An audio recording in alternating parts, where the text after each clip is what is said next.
18 साल का आईपीएल और आरसीबी की किस्मत उसी तरह रही जिस तरह से पिछले सीजन्स में रहती रही है। बहुत कोशिश की आरसीबी ने इस मैच को जीतने के लिए। क्वालिफायर 2 का मुकाबला था राजस्थान रॉयल्स से। पूरा स्टेडियम, पूरी आवाम, पूरे स्पेक्टेटर्स, सारे कमेंटेटर्स यही चाहते थे कि रॉयल चैलेंजर बेंगलोर ये मुकाबला जीते, और आई थिंक पूरा हिंदुस्तान भी यही चाहता था कि शायद आरसीबी ये मुकाबला जीते। लेकिन कहीं ना कहीं आरसीबी की पूरी उम्मीदों पर पानी फेर दिया राजस्थान रॉयल ने। और हमने आपको पहले भी कहा है कि राजस्थान रॉयल एक वो टीम है जो कि पहले मैच से ही आईपीएल 2024 के एडिशन के बहुत ही ज्यादा कंसिस्टेंट रही है। उनकी चाहे हो बॉलिंग, चाहे हो बैटिंग, चाहे हो फील्डिंग और चाहे कॉम्बिनेशन हो, वो सारे का सारा बिल्कुल परफेक्ट और परफेक्शनिस्ट नजर आता है।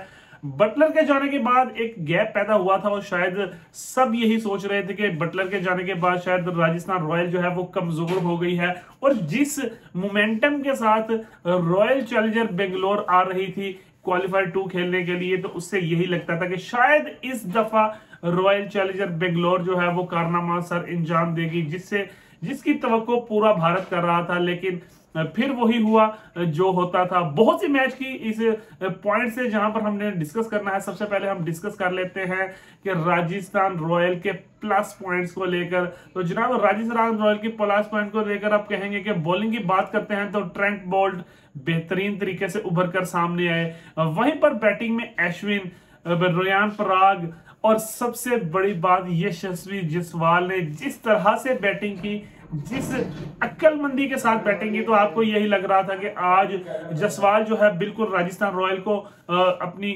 लाइन को क्रॉस करने के लिए लेकर आए हैं। बेहतरीन तरीके से उन्होंने रन चेस किया, लेकिन साथ साथ जो बैटिंग की हेटमायर ने जिस तरह का उनको रोल देकर भेजा गया था, बिल्कुल परफेक्ट रोल उन्होंने निभाया और अपनी जेन्युइन बैटिंग, जिस बैटिंग के लिए उनको जाना जाता है, वो बैटिंग उन्होंने की और राजस्थान रॉयल को एक कंफर्टेबल विन करवाई।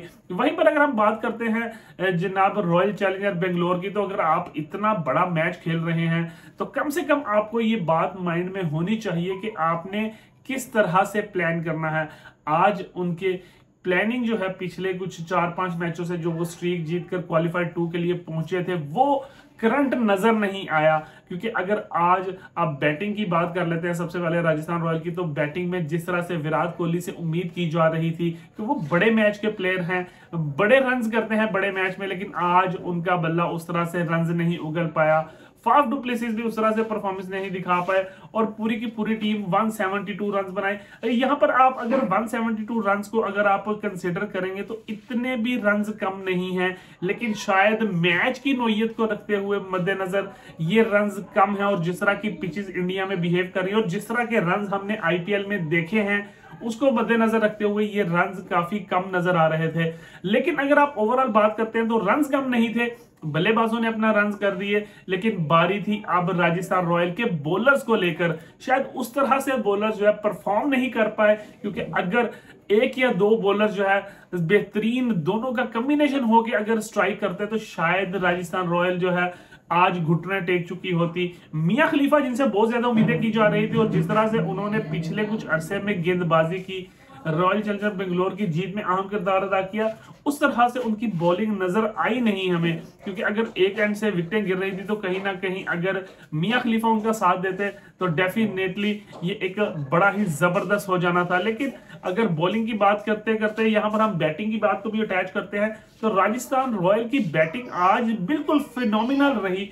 आप टॉप ऑर्डर देख लें, जिस तरह से जायसवाल ने रन्स किए, जिस तरह से उसके बाद संजू सैमसन ने रन्स किए, और वहीं पर जो फिनिश किया रियान पराग ने, जिस तरह से फिनिश किया, definitely it was the superb game for the Rajasthan Royals. Rajasthan royal आज जो है वो बिल्कुल अपनी माइंड को सेट करके, पॉजिटिव करके, और ये जानती थी कि ये मैच को किस तरह से निकालना है। क्योंकि राजस्थान रॉयल ने एक प्रोफेशनलिस्ट खेल पेश किया और रियान पराग ने जिस तरह से बैटिंग की, कोई उन्होंने लूज शॉट नहीं खोली और बिल्कुल वो चाहते थे कि आज बाउंड्री तो पार करवाएंगे गेंद से, लेकिन बॉल को नीचे नीचे रखकर कोई बड़ा शॉट, इतना रिस्की शॉट लगाया नहीं जिससे उनकी विकेट जो है वो जाए। और यही तलाश में रही रॉयल चैलेंजर बेंगलोर के, कहीं ना कहीं हमें एक वो लूप होल मिले जहां से हम एंटर होकर राजस्थान रॉयल की कुटिया को डुबो सके। लेकिन ऐसा नजर नहीं आया। बहरहाल मैच एक बहुत ही जबरदस्त था, लेकिन आज सारी चीजें जो थी वो रॉयल चैलेंजर बेंगलोर के साथ थी, लेकिन अनफॉर्चुनेटली अगर कोई साथ नहीं था, कोई मैच को उनसे दूर लेकर जाना चाहता था, तो वो राजस्थान रॉयल था। अब ये सारी चीजें तो वाइंड अप हो चुकी है। राजस्थान रॉयल तो जनाब एलिमिनेटर 2 में पहुंच चुकी है और अगला मैच जो है वो बड़ा जबरदस्त होने वाला है, क्योंकि सनराइजर हैदराबाद ने मुकाबला करना है राजस्थान रॉयल से। तो दोनों इन्फॉर्म टीमें हैं और देखते हैं कि कौन सी टीम जो है वो कोलकाता नाइट राइडर का फाइनल में मुकाबला करेगी। लेकिन सबसे बड़ी बात अब ये है कि रॉयल चैलेंजर बेंगलोर का फ्यूचर क्या होने वाला है, आखिर आगे चलकर अब बेंगलोर को क्या ऐसा करना है कि वो ट्रॉफी उठा सके। क्योंकि अब पूरा भारत, पूरे जहां जहां पर भी इंडियन कम्युनिटी है, इवन के पाकिस्तानी कम्युनिटी है, वो भी चाहती है कि विराट कोहली के होते हुए शायद ये कारनामा सर इंजाम हो जाए कि रॉयल चैलेंजर बेंगलोर जो है वो ट्रॉफी उठा ले। लेकिन इस दफा तो ये मुमकिन हुआ नहीं। स्टेज सेट थी, मामला बिल्कुल बेहतरीन थे, लेकिन अनफॉर्चुनेटली 18वां एडिशन भी जो है वो विराट कोहली से दूर रहा ट्रॉफी उठाने के लिए। क्या अगले सीजन में विराट कोहली खेलेंगे? बिल्कुल जनाब, विराट कोहली खेलेंगे, और लेकिन बहुत सी चेंजिंग्स करनी पड़ेंगी रॉयल चैलेंजर बेंगलोर को। कुछ मैच विनर्स को लेकर आना पड़ेगा, क्योंकि आपने भी पता है कि मैक्सवेल की परफॉर्मेंस आपने इस सीजन में देखी है।